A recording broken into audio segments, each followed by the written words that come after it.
The world's largest laminated safety glass pane is being mounted at glasstec 2018 in Dusseldorf. 18 meters long, 3.2 meters high, and a weight of 4 tons, the world's largest pre-stressed laminated safety glass pane is being presented at glasstec 2018 in Dusseldorf. Employing its specialized equipment for handling extra-large and extra-heavy panes, Heavydrive GmbH takes on the assembly job in Hall 11 at Dusseldorf Fair. 2 MRK 195 assembly cranes, combined with 2 VSG 3500K MH vacuum suction systems, are used to correctly position the extra-large pane. For installing the 4-ton heavy pane, both suction systems are being used in combination.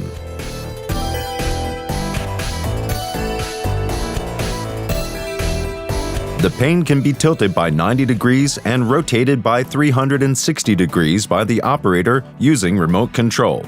Suction pads and suction frames can be adjusted flexibly to fit the size of the pane.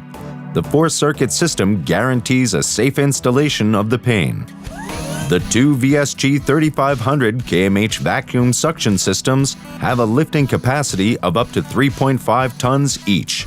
Within a few hours only, the Heavydrive team has successfully positioned the extra-large pane at its exhibition space at the fair. For ensuring a stable position of the huge pane throughout the duration of the fair, the steel girder is solidly bolted to the floor. The glass pane of superlatives is showcased at the Eastman Company stand at Glasstec Fair. Heavydrive.